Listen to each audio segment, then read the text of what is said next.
Welcome to reading lesson number 1, Understanding Vocabulary and Context. In this lesson, you need to figure out the meaning of words by analyzing surrounding words. In other words, what we are doing is figuring out what a word means in the context of a sentence. The word text comes from a Greek word which means to weave, as in sewing or stitching together material for making clothes. So just as someone would stitch together or sew together pieces of thread to make some clothing, we too are going to stitch or piece together all the words in the sentence to figure out the meaning of the test word. This may sound hard to do, but the good news is that the surrounding words will offer clues about the meaning of our test word.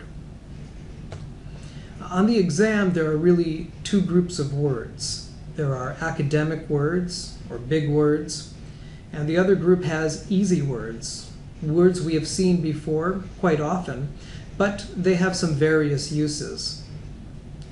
Take a look at this slide. This is how the passage will appear. You can see that the terms are highlighted in a gray box. And here's what the questions will look like. Let's look at some examples of what I mean by academic or difficult words. Questions 11, 12, and 14 have academic or difficult words. 11 is umbrageous, 12 is hostoria, and 14 is ponderous. The easy words, number 15, the word is across. It's a very common word, but it has a different usage in the passage. And also the phrase makes its way into. Now remember that the test makers assume you probably do not already know what these words mean, the academic words especially. And if you do not know what they mean, that's okay. You'll be able to figure them out by finding the clues within the sentence. How do we do this? There are basically 3 steps. First, we will find the word in the passage, which is easy because it's highlighted. Second, we will read the sentence for clues. And third, we will select our answer. But before we do any of this, we should familiarize ourselves with how the questions are phrased, so during the real exam, we will not spend time trying to figure out what the question wants from us. So let's look at the ways the sentences are worded. Some of the phrases are closest in meaning to. Number 11 reads, the word umbrageous in paragraph 1 is closest in meaning to.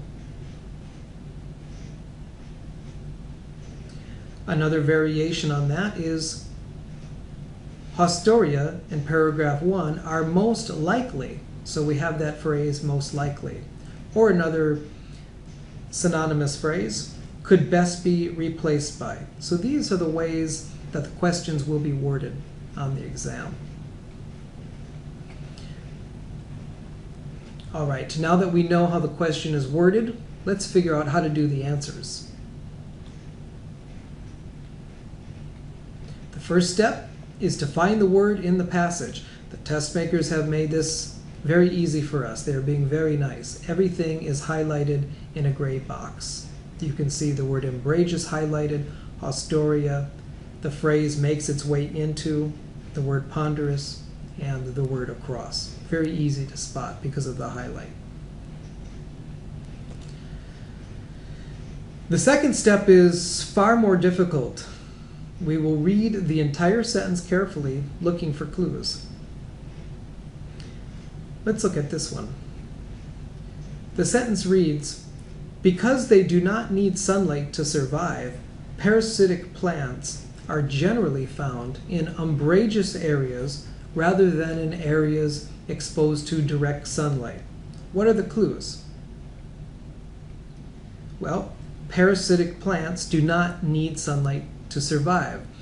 This is very unusual because we remember from biology, or just from a walk outside, that most plants need sunlight to engage in photosynthesis. The other clue is that these plants are not found in areas exposed to direct sunlight. So think of yourself as a plant. If you are outside but not in direct sunlight, something is blocking the sun for you. Maybe a tree, a building, or even a hat. It seems that these plants are in the shade. Our next step after we find the clues is to select the answer. Let's look at our choices. Choice A says the word umbrageous in paragraph 1 is closest in meaning to the word moist. Could moist work? It seems like an okay guess because direct sunlight would probably make the plants very dry. So an umbrageous area will be moister than an area in direct sunlight. But the rainforest is very shady, and it's also very wet. Let's keep this as a possible answer. Choice B is well lit. The word umbrageous in paragraph 1 is closest in meaning to well lit. This answer makes no sense. If the plants don't need an area with well lit sunlight, then why would they be found in a well lit area? The choice is wrong for sure. Choice C, the word umbrageous in paragraph 1 is closest in meaning to the word shaded. This makes sense because a shaded place does not get direct sunlight. But is it better than choice A, the word moist? Yes, because there are no clues in the passage about the precipitation of the area. There is no clue about the areas being wet or dry, only direct light or not direct light. So that seems better than choice A so far. Choice D, the word umbrageous in paragraph 1 is closest in meaning to the word buried. This for sure would not be direct sunlight if it was buried, but it would also be physically impossible. Seeds and roots are buried, but not the plant itself. So the best choice is C, shaded. Now remember, the test makers don't expect you to know this word. But what if you studied Latin and Greek words? Would you have a greater chance at getting the right answer for this question? I think your chances would increase because umbra in Latin means shade, and the word ella means little. So an umbrella is a little shade.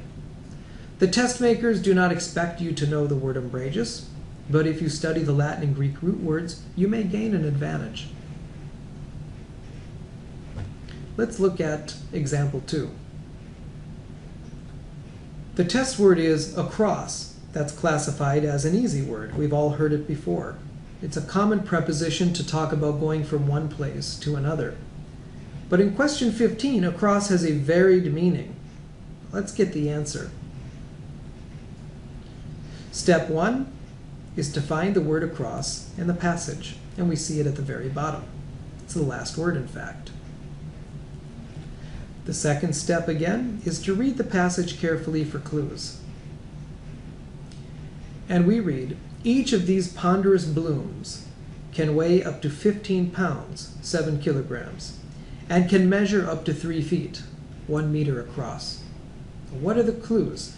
The passage is talking about measurement, measurements of different kinds.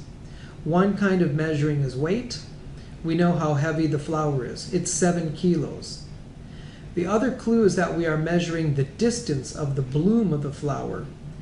Petals bloom, so we can reason that we are measuring how wide the flower is. It is 1 meter across. Remember that the normal use of the word across is to talk about traveling distances, but here it is used to talk about measuring distances. It seems that across means how wide the plant is. Now, with this thinking in mind, now we can do part 3, select our answer.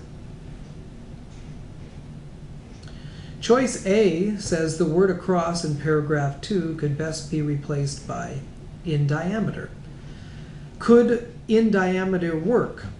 Most likely you have had a math class and may recall some key terms from geometry such as diameter, radius, circumference, and even if you have forgotten what these terms mean exactly, you may recall that they had something to do with measuring aspects of a circle. Also, the word dia in Greek, if we reemphasize The helpfulness of root words, it literally means across or through. We see this root in other common English words.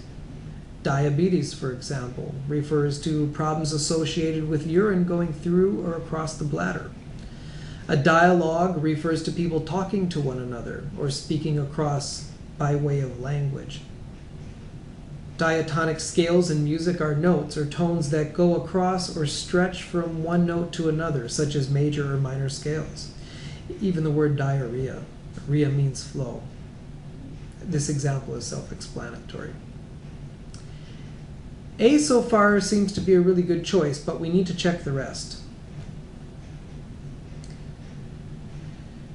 Choice B says the word across in paragraph 2 could best be replaced by the phrase on the other side. This answer makes no sense because it is incomplete.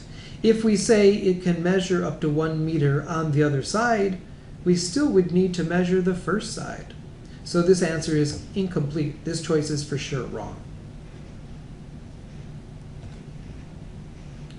How about choice C? The word across in paragraph 2 could best be replaced by the phrase at a distance.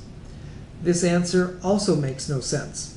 If we say it can measure up to 1 meter at a distance, we would have to ask why would the measurement change whether we are at a distance from it or right next to it. The measurement of an object would not change just because we are close to it or far from it. The moon is always the same size, for example, whether you are standing on it or looking at it from the earth. This choice, too, is for sure wrong. How about choice D? The word across in paragraph 2 could best be replaced by the phrase inside and out. This answer is just weird, I think. I suppose it is true that a giraffe is the same height on the outside of his head and neck as it is on the inside of his head and neck. But have you ever heard anyone discuss the height or width of an object in this way? Does the doctor say that you are 170 centimeters on the inside and out? So it is safe to say that the TOEFL exam preparers would not word an answer in such a bizarre manner. The best choice is A, in diameter. So this concludes our reading to understand vocabulary in context. The next lesson will help you to recognize